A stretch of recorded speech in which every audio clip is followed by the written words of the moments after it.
At 0247 local time, 4 Ukrainian FPV drone swarms, call signs Echo 41 through 44, were pushing into Russian-controlled airspace from 3 different vectors. Their mission: destroy a Russian ammunition depot and a high-value sniper tower perched on a coal waste terracon. The Russians thought their positions were safe, but little did they know, they were about to get a taste of asymmetric economics. Echo 41 and 44 were 9 kilometers southeast of the primary ammunition depot, and the drone operators are deep in the terminal phase. The sector they're about to hit has some heavy electronic warfare shielding, with high-voltage power lines and layered Buk-M3 radars that allow the Russians to track targets outward even if hiding behind the terrain. The math is brutal. They have to figure out optical contrast navigation, visual odometry, terracon outlines, and a half-dozen other variables to find that one blind spot in the interference where they need to slip past the radar. Before we continue, make sure to hit like and subscribe. It really helps the channel grow. And right in the middle of this calculation, their sensors squawk with a problem. This is Overwatch. Airborne contact bearing 045 climbing through Angels 20. Looks like a flanker. A Russian Su-35 scrambling out of a forward airbase, which sits barely 15 kilometers from the depot. Echo 41 and 44 are about to get jammed. The Ukrainian operators absorb this in silence. GPS signals can be spoofed, degraded, exploited. Visual odometry is doctrine. But visual odometry doesn't mean calm. Here's the problem. A cheap FPV in a fight with an Su-35 is like a stray dog stuck in a dark alley with a tank, completely outgunned, and surviving entirely on the hope that nobody thinks it's worth the missile. Russian Buk-M3 radar searching for a plastic drone might as well be looking for a specific grain of sand on a beach at night. But Su-35 has an advanced Doppler radar, and it doesn't care about optical contrast. It looks for movement, and 4 plastic rotors pushing a 2-kilogram drone through thick interference are not stationary. If that Su-35 gets within 30 kilometers, it might pick up the radar return. Might is not a word drone operators enjoy. That's why they brought decoys. The 2 heavy drone wings, call signs Shadow 1 and Shadow 2, push to maximum altitude and turn toward the radar. Shadow 1's Luneburg lenses mimic a massive aircraft signature from 60 kilometers. At that distance, the Russians see exactly what they are supposed to see on their screens, specially designed by their engineers for exactly this threat. Inside the bunker, the Ukrainian operators watch the decoys peel away on the tactical display. 2 fake signatures pulling northeast. 1 red fighter climbing southeast. Geometry they explicitly design. What they can control is the final dive. And right now, the timeline says 7 kilometers to impact, 12 minutes. They need that Su-35 distracted before they get there, because clearing the high-voltage power lines multiplies the FPV's exposure by a factor of 100. At 2 kilometers out, any Russian radar, airborne or ground-based, that happens to be looking in the right direction gets an early Christmas present. The operators keep working. Terracon coordinates confirmed. Depot entrance sequence is locked. They cannot afford to look up. Outside, the decoys are closing the geometry. At 50 kilometers, Shadow 1 broadcasts radio signals deliberately. It wants the Su-35 to know something large is here. Target acquisition alerts light up in the Russian cockpit. A massive phantom signature. The Su-35 does the predictable thing. Banks hard left and climbs, dragging toward the decoy's projected path where the radio emissions muddy the picture. The Buk-M3 tracks with him. They're not ignoring it. They're committing, using the airspace northwest of the terracon to lock, fire, and eliminate. This is the scenario Ukraine engineered. Ignored drones are a soft problem. Get shot down. Jammed drones in open sky are a soft problem. Fall from the sky, drones that exploit electromagnetic interference from high-voltage lines to slip past Buk-M3 radar systems. That's a cat-and-mouse game that burns Russian countermeasures. Echo 41 needs this. Shadow 1 destroyed. $1 million missile bearing last 030, 9 minutes to impact. The operators work the visual odometry checklist in silence, while the fighter jet flickers in and out of the clutter on the tactical display. Shadow 2 draws the second missile. Brief radar bloom as the Su-35 systems reheat. Coming out of an aggressive turn bearing 025 15 kilometers. Climbing, he's making another push toward the phantom signature. Shadow 2 contact. Single fighter northeast, climbing through Angels 15. Engaged. The Russian pilot rolls in and takes the shot. An R-77 screams off the rail, accelerating to Mach 4, seeker locked. At 15 kilometers, this should be a formality, but the Luneburg lens does the one thing it was designed for. It amplifies a piece of foam into a bomber. The missile seeker swallows the bait. The R-77 seeker detonates on the decoy in the clouds, and a missile that costs more than people's houses meets a $500 piece of foam and foil instead of a bomber. They're not outflying the Su-35. They're outsmarting the economy, using consumer-grade components repurposed into strategic weapons to force impossible decisions. Every time a decoy pops above the horizon, the Russians have seconds before they have to commit. Not enough time for an operator to identify the target before the algorithms demand a launch. It was the most expensive game of whack-a-mole ever played. Except the moles cost a few $1,000 and the hammer cost $1 million a swing. 6 minutes to impact. Echo 41 and 44 are locked on course. The operators haven't touched the manual sticks in 4 minutes. The optical contrast navigation holds heading and altitude with algorithmic precision while the crew manages everything else. The operators track 3 video feeds at once: the terminal approach checklist, the decoys dying in the sky, and the local spotters tracking the Pantsir somewhere in the logistics hub below. The Su-35 finds nothing left. It circled south and is pushing back towards its base at low altitude, heading clear, running low on fuel, swinging wide for an approach. Either way, it's out of the fight, and the Buk-M3 can't see the real threat slipping through the power lines. 4 minutes. The operator announces the final sequence. They will clear the electromagnetic interference in 90 seconds, 10 seconds of maximum exposure to the terminal defenses.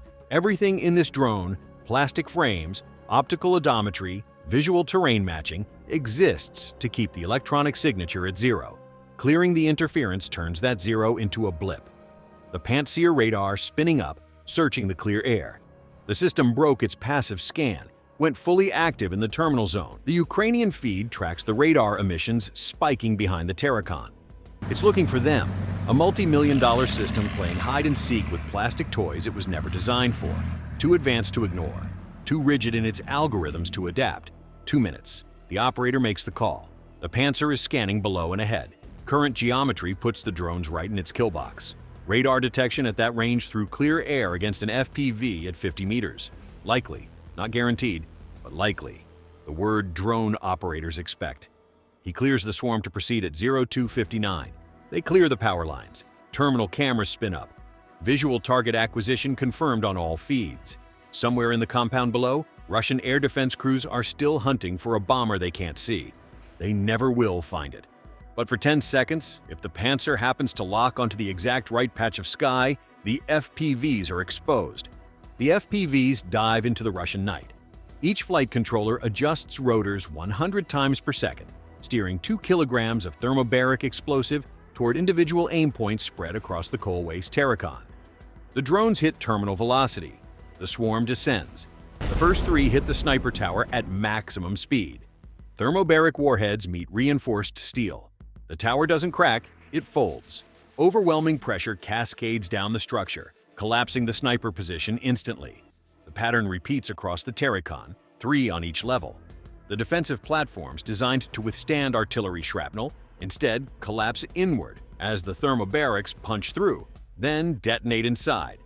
Echo 41 and 44 lose their video feeds. 0 hours of flight left. At a few $1,000s per unit, the entire operation cost less than a single Russian artillery shell. Behind the static screens, the Terracon is still burning, and somewhere in the airspace above, an Su-35 is circling looking for a massive strike package that never existed. 600 meters south, Echo 42 just flew into a situation that optical odometry alone cannot fix. Echo 42 is 8 minutes from impact when 2 problems arrive at the same time. The first one is trying to get the drone destroyed. The second one is an unintended glitch. After Ukraine dismantled Russia's forward Buk-M3 batteries last month, Russian engineers brought up a close-range replacement, Derevyatsiya air defense system, with rapid-fire 57mm programmable airburst munitions. The Ukrainians would later designate it as the final boss. Not as long-ranged as the Buk, but capable enough to ruin an FPV swarm's night. This system has been hiding in the depot yard for 3 hours, waiting for a target worth the ammunition. At 0311, its optical tracker locks onto Echo 42. The system commander has committed. He's going for the shot. But a mechanical imperfection in the drone's cheap rotors causes a flight wobble instantly.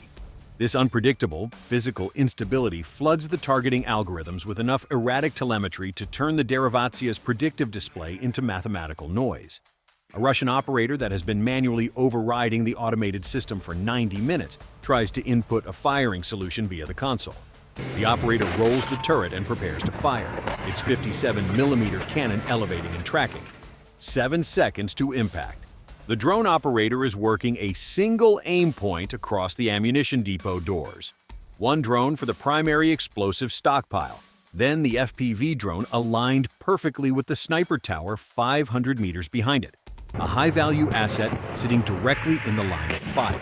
The Derivatsia system picked up the tower in its background calculations. Firing 57mm airburst rounds at the drone meant peppering their own snipers with shrapnel. The automated system didn't ask permission. It froze the firing mechanism to protect its own men. The operator slammed his fists on the console. The drone was moving. Waiting for the system to clear the inhibition zone meant losing it into the depot. Say what you want about advanced Russian air defenses. When someone builds software that rigidly prioritizes safety protocols over tactical reality, you don't form a defense, you form a vulnerability. Now, the operator flying Echo 42 is managing a terminal dive while two separate systems fight inside the Russian vehicle. Below, the operator is 4 seconds from overriding the safety lock, but the Derivatsia is still frozen. The system hasn't cleared the shot. Either he doesn't know how to bypass the protocol in time, or the software won't let him risk his comrades.